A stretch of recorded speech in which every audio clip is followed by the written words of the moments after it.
Welcome to Marketing Strategies with Audrey Kirchner, sponsored by Inkyma, taking your small business to the next level with proven creative solutions designed to grow your awareness and connect to your customers. Now, here's Audrey.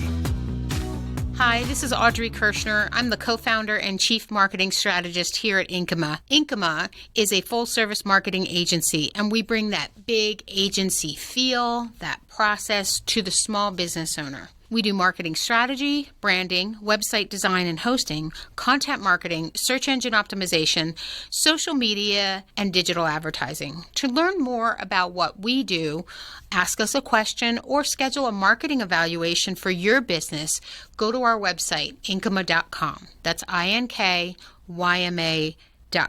So if this is your first or second show with us, welcome.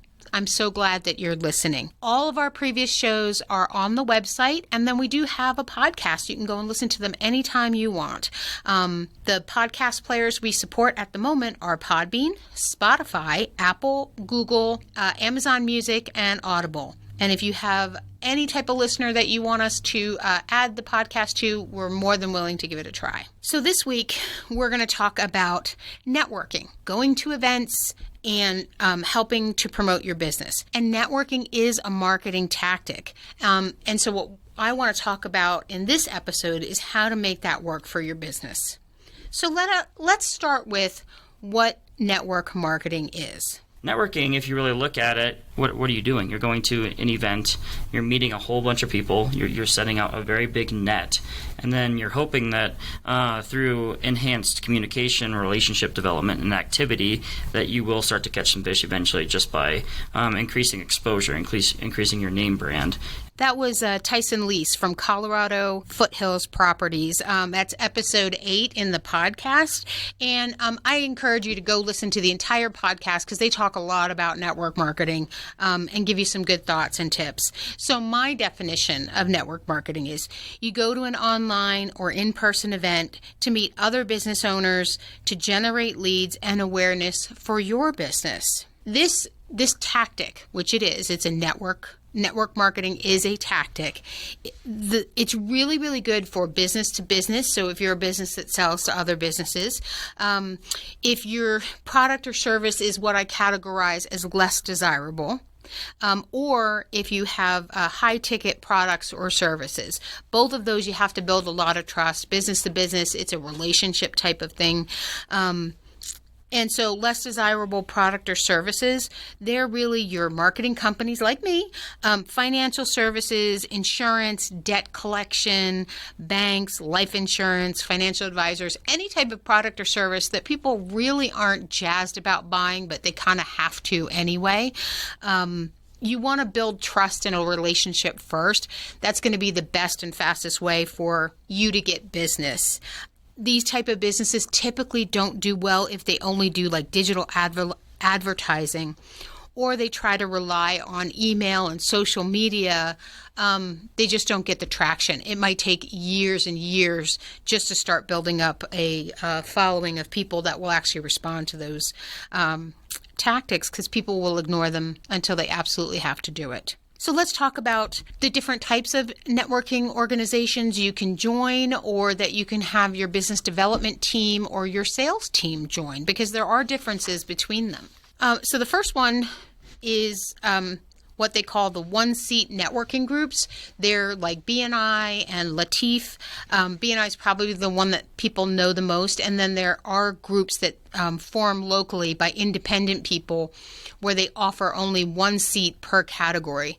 So even if you do 4 or 5 things in your business like I do, I could only take up one seat in the category and talk about that.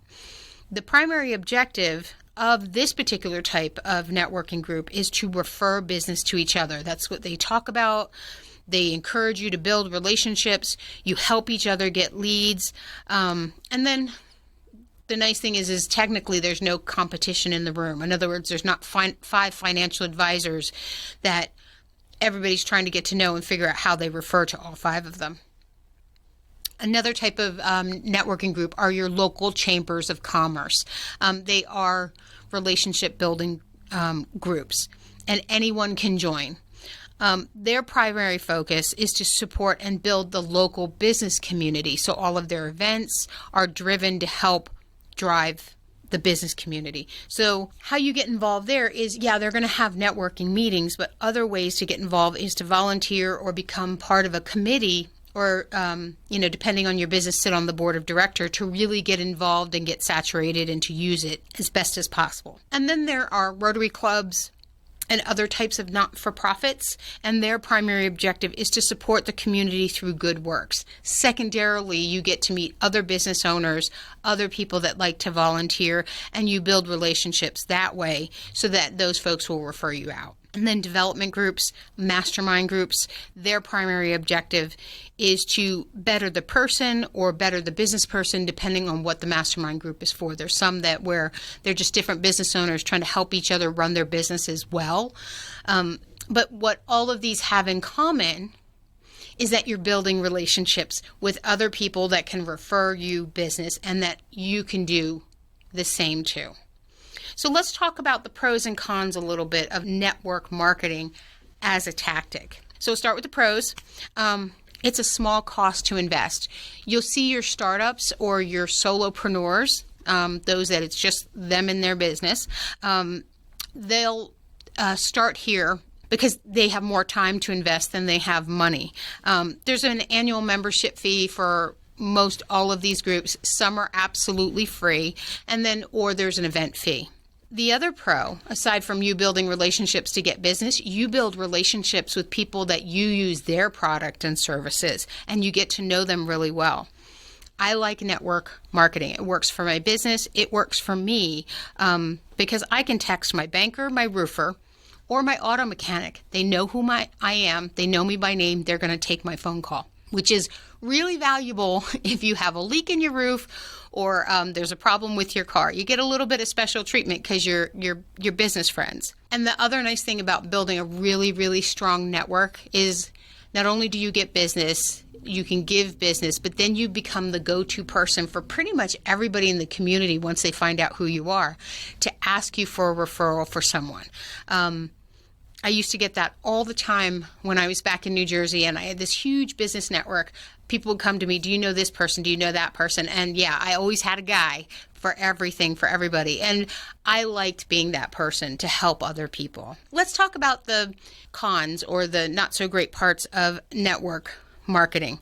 It's a large time commitment. You have to invest a lot of time to make this tactic work. You're going to meetings every week, every month, and then there's work that you need to do outside of the meeting in order to make this work. And so that's the second con, is not a lot of people realize it, is that it takes work to make this work. You can't just go to a meeting, throw out a bunch of business cards, walk away, and expect the phone to start ringing. It just does not work that way. So that myth is absolutely a con.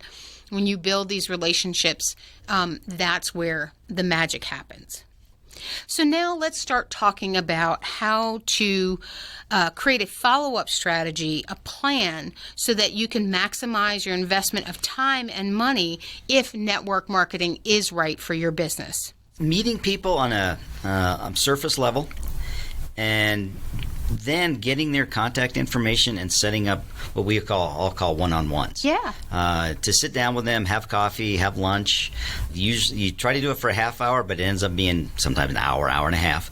Because you get to know people. That was John Lease, one of the owners of Colorado Foothills Property, and he was just giving one example of how to follow up with people that you meet at a networking event. As I said earlier, listen to the full episode. It's episode 8. I'll have it in the show notes. They've got a lot of other thoughts and ideas on network marketing that I think is pretty valuable. So you need to know your audience and your marketing strategy before you decide what networking organizations to join. If you're not sure about your audience or your strategy, go back and listen to episode 1. I'm going to put that one in the show notes as well. It's really important to join the right organization. If you join an organization where your audience isn't at, or the people in that room don't know your audience, then it's just a waste of your time and your money. So I want to talk about those different type of networking organizations and who they typically attract to see it, who might be right for you. So let's talk about the one-seat guys, the B&I folks. They're particularly great for the housing industry. You get a lot of contractors, real estate agents, mortgage lenders, financial advisors who start and join those groups and then build up around it. Other types of service organizations as well. So if what your company sells is $1 million year retainers for your software, a BNI group might not be the right place for you, right? You may only get very, very few clients that come through that. Chambers. So when you look at a chamber of commerce, they're not all built the same. It really depends on the management team and where they're located. So what I would say first is look at their roster of members, right? Some have really high clients. Others, they have very local small business owners. And so depending on who you're looking for, once you look at that member roster, see who's on the board of directors. The board of directors is going to be filled with people who are members and who participate in that chamber very, very frequently. They donate, they'll sponsor golf events, they will sponsor educational seminars, all those good things. And so if those people are the type of people you want to meet, then that is an organization you should join versus another chamber. The other nice thing is you can get speaking events through chambers as well. And it's, what that will do is it'll allow you to speak to that audience directly. So regardless of the type of group that you join, pick one or two. If you have time, pick three. Don't go overboard. Don't sign up for 5 and then only go to each one infrequently. You've got to be really consistent, just like with any other marketing tactic. If you show up one week and then you don't show up for 6 months, no one's going to remember who you are. So once you meet someone that you want to build a relationship with at one of these events, or maybe you meet several people, what type of things should you do as follow-ups? As John talked about, you have the in-person one-to-one meeting. That is the very best and first thing you should do. So you meet them, you schedule the one-to-one, you have a great meeting, you have a great connection. But what do you talk about at these one-to-ones to make them effective? A lot of people, there is actually a formula that you can kind of follow. So you definitely talk about personal, how many, and what do you have in common? How many kids do you have? Where do you live? What schools did you go to? What are your hobbies? You want to make a personal connection with the person and find something that you have in common, because that's going to be the basis of a lot of conversations going forward. You're going to talk about your business, not just your business, but their business. And that's where you want to ask the question, what does your business do and what type of clients am I looking for to refer to you? Ask them a lot of questions about the business. What are the products and services? Are they business to consumer? Are they B2B? What does a good referral look like for them? What are the type of keywords that you're listening for? So, for example, I know a guy that does garage doors, and he goes, yeah, it's garage doors. But I'm like, Sam, I don't know anything about garage doors. He goes, if they say that the garage door is making a funny sound, that's a good referral for me. And that was perfect, right?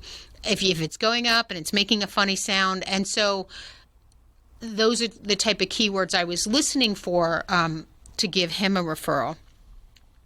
Then you also want to talk about what other types of things they do to grow their business. Maybe they're part of other groups, right? Networking is not just about one group. Try to be involved in 2, because it's going to help you find referrals and make connections. And if you can do a third one the right way, then do that. But what other groups are they involved in?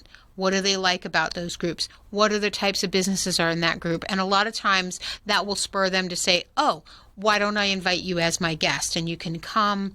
And then at least you already know someone in the room, which is a little less intimidating than going into a room cold. Now what, right? You can't keep meeting with that person every single week unless you're in a BNI. It's kind of designed that way. But there are other things that you can do. So you can follow them on social media, right? And then refer them at any opportunity that you can. We talk about that in episode 14 a little bit. You can create a referral partners email newsletter, content specifically created for referral partners to help keep you top of mind and to educate them on things they can do to help you. And also, if you do it the right way, they can help themselves with the information. So here's an example. I have a physical therapist that we do email marketing for. And we have created a list of referral partners for him. Those are surgeons. And then we write a monthly blog article that goes out in a newsletter about how certain types of therapy can help his patients, what his patients can do with insurance. And really good informative information that's really directed to the surgeon, not so much to the patient. But again, it gets them to stay top of mind because they're like, oh yeah, maybe I have a patient that can use that specific type of therapy, and I'm going to refer them over. Another thing you can do is if you get a great referral from someone, or if there's someone who's just referring you often, send them a referral gift. There are systems out there where you can personalize a gift to them, write a thank you card, and have it shipped directly without a lot of work, even if all it is just a nice in-person thank you card, something that they can tangibly get in the mail, because people like getting surprises like that in the mail. And then they have warm, fuzzy thoughts towards you. You're listening to Marketing Strategies. I'm Audrey Kirshner. Really, really helps to have what's called a giver's gain mentality. If you've ever talked to anybody like myself or other people who have been part of a BNI, giver's gain is one of the core fundamental values of any type of should be. Let me put it this way. It should be a core fundamental value if you're a good networker. And what it really is that you're giving back as much as you're receiving, or you're giving more than what you're receiving. If you're constantly looking for ways to refer other people, figure out how to help other people. If you're having a one-to-one with someone and one of the first things you say is, tell me about your business so I can help you, you're going to get that back tenfold. People are going to remember that.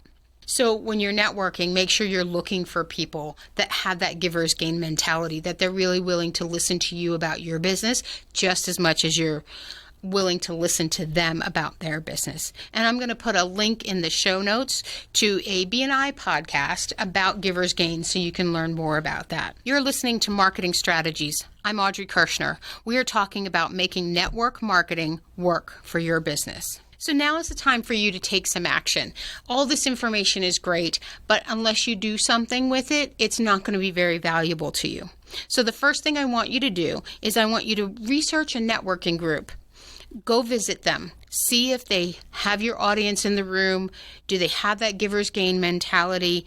And do you feel like there are people in the room that you could refer to? Once you go to that and you decide, yeah, this is the group for me, commit to going to their meetings and their events regularly. That's one of the big keys of network marketing, is being seen, participating, volunteering, depending on the type of organization. If that feels like something that you just aren't sure about how to do, join a BNI, because they will teach you how to do it the right way. Their whole program is designed to make networking work for you. And so the last thing that I need you to take action on is to remember you have to do the work. Whatever organizations you join, you need to go to them, and when you meet people, make the effort to build the relationship, have the one-to-one, have the conversations. I had mentioned this before, is a BNI will teach that to you, and here's how they do it. If you've never been to a BNI or you've never joined one, they are highly, highly structured, right? They give you the blueprint on how to network correctly and how to build relationships correctly. So here's an example. You go to a BNI meeting, if you're a visitor or once you become a member, and the meeting is structured, you know exactly what's going to happen next, which for some people is comforting. Kind of mingling in a room with a drink or some food really scares people. So if you like structure, BNI is a good place for you. Meeting starts, they introduce the leadership team. Every member gets anywhere from 30 to 60 seconds to talk about what their business is and what they need for that week, which is good because everybody listens to that. You get a speaker, And then everybody then talks about who they have referrals for, how much they made from referrals that someone gave them, and then how many one-to-ones they did, and how many educational units they did. So that's the accountability part of it, is like, are you working the process? And if so, you're going to have numbers for that. And then if you don't have any of those numbers, right, you don't have a referral for someone, then you have to say something nice about someone that you know in the room, meaning you have had to have done business with them, or you had to have done a one-to-one with them. So that's where a structured process to a new networker will be completely invaluable. It's teaching you how to speak to people you don't know. It's teaching you how to speak in front of people. So if one of your goals is to be able to, do 10 minutes in front of people so that they know who you are and what you do, it's a really great place to do it. And you spend every single week with this same core group of people. You have breakfast, you have lunch, and then you schedule one-to-ones. You're required to do one-to-ones with everybody in the group and then redo them every so often. So depending on the size of the group, you could be meeting with someone 2 or 3 times. And then if the group is really good, you encourage everybody to follow everybody's social accounts, do reviews for them. In my case, I ask everybody to follow my podcast, to listen to the show, to share it, right? That's one of my asks for my BNI group. And they comply. So sometimes networking isn't about just getting business. It's help to further other things that you're doing to help your business grow. And these groups will do that. And the really great thing is that you do this day, week in and week out, 52 weeks a year. I've been a member of BNI for going on almost 10 years now. I've made some really, really good friends. You become friends with these folks and you're referring business. And then when you actually refer these people, you can say emphatically, I know them really well. They worked on my roof. They worked on my car. They're good people. Our kids play together. And that just helps make the referral process that much easier. It's that top of mind process. So that's a really good example and place to start if you like structure. If you don't like structure, if you do like to mingle, if you want to walk around and eat and not have to follow a set schedule, then a chamber of commerce might be a better place for you. Very involved in the community. So if you're in construction and you like to do commercial construction, most chambers will have some type of economic forum or group that you can join that will help better the business community economically, and a lot of that happens from building out. You can make different connections too. Sometimes it's not always about getting referrals, but at my old chamber, I knew the president and the staff really, really well. We were all really good friends because I volunteered a lot. And then when I wanted to meet a specific person from a specific company, I would ask them for an introduction. And they would give me a great introduction because they knew me, they knew my work. And then it was coming from a position of authority, because getting an introduction from the president of a chamber of commerce holds a lot of weight. But in return, if they wanted me to do something for them, I was totally happy to do it. The other thing is I got speaking engagements through there as well. I had mentioned that earlier. The chamber, so I was in networking groups. I went to networking events. I got speaker events. I was a key speaker at one of their women's forums events where it was like an all-day event, and I had one of the breakout sessions. So that's the difference between the two type of organizations and the advantages. But again, to my last point is you still have to put the work in. I had to spend the time to get to know folks. And then when I did get the speaking opportunities, I had to prepare for them. When I asked for the specific introduction to the person, I had to then take it from that point forward and get the business and do the work. And here at Inkyma, we like to give back to the business community. I provide a free 45-minute marketing consultation to any business owner. Maybe you have a question about networking, about BNI, or if you want to talk about your business, that 45 minutes is yours to figure out what it is that you need from a business perspective. Just go to the website, Inkyma.com, INKYMA.com, and there is a button in the upper right-hand corner that says Schedule a marketing evaluation. Click on it, pick a time, and we are on the calendar. Or if you just have a quick question that you need a quick answer to, scroll down to the contact form, fill it out. Maybe you have a suggestion for a show to do. I'm open to those as well. I'd love to hear from you. So if you found this information useful, helpful, you got excited about wanting to join a networking event, then share this episode with other business owners. The whole reason we're here is to help businesses grow. And so you can help other business owners just by sharing the content. So that is it for this episode. Thank you for listening and happy networking. Thanks for listening to Marketing Strategies, sponsored by Inkyma. Online at inkyma.com. Listen to Marketing Strategies every Saturday at 7:30 on KPPF.